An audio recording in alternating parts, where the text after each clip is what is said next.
તો મહીસાગર જિલ્લામાં ચાંદીપુરા વાયરસની એન્ટ્રી થઈ છે। કડાણા તાલુકામાં ચાંદીપુરા વાયરસનો પોઝિટિવ કેસ જોવા મળ્યો।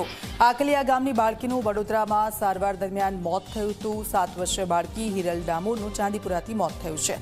જિલ્લામાં ચાંદીપુરાના કેસમાં મોત થતાં આરોગ્ય વિભાગ સતર્ક બન્યું છે।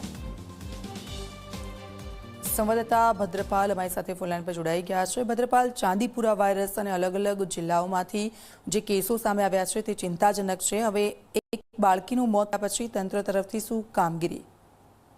जी बिल्कुल थी दीक्षित, खास કરીને વાત કરીએ તો જે રીતે ગુજરાતમાં અનેક જિલ્લાઓમાં ચાંદીપુરમના કેસ છે જોવા મળ્યા હતા ને ત્યારબાદ મહીસાગર જિલ્લામાં પણ ચાંદીપુરમનો જે એક પ્રથમ કેસ છે તે જોવા મળે છે। ખાસ કરીને જો વાત કરીએ તો કડાણા તાલુકાના જે ચાંદીપુરમનો વાયરસનો જે પોઝિટિવ કેસ છે તે નોંધાયો હતો ને તેને લઈને આકલિયા ગામની એક હિરલ ડામોર નામની જે યુવતી છે, જે 7 વર્ષની જે બાળકી છે તેનો ચાંદીપુરમ વાયરસથી તેને વડોદરા ખાતે દાખલ કરવામાં આવી હતી ને ત્યારબાદ બાળકીને વડોદરા એસએસજી હોસ્પિટલમાં જે સમયે સારવાર મળી રહી હતી ને તે સમય દરમિયાન બાળકીનું મોત છે તે નીપજ્યું હતું। ખાસ કરીને જો વાત કરીએ તો ચાંદીપુરમ વાયરસને લઈને તંત્ર પણ એલર્ટ થઈ ચૂક્યું છે અને જે આરોગ્ય વિભાગ છે તેના દ્વારા અનેક જગ્યાઓ પર ફોગિંગ પણ કરવામાં આવી રહ્યું છે, તેમજ તેઓની કાર્યવાહી છે તે હાલ જિલ્લાના અનેક વિસ્તારોમાં કરવામાં આવી રહ્યું છે અને જે પ્રથમ કેસ નોંધાયો હતી તેને લઈને આરોગ્ય વિભાગ છે તે સતર્ક જોવા મળી રહ્યું છે। જી બિલકુલ, આભાર ભદ્રપાલ સમગ્ર વિગત બદલ।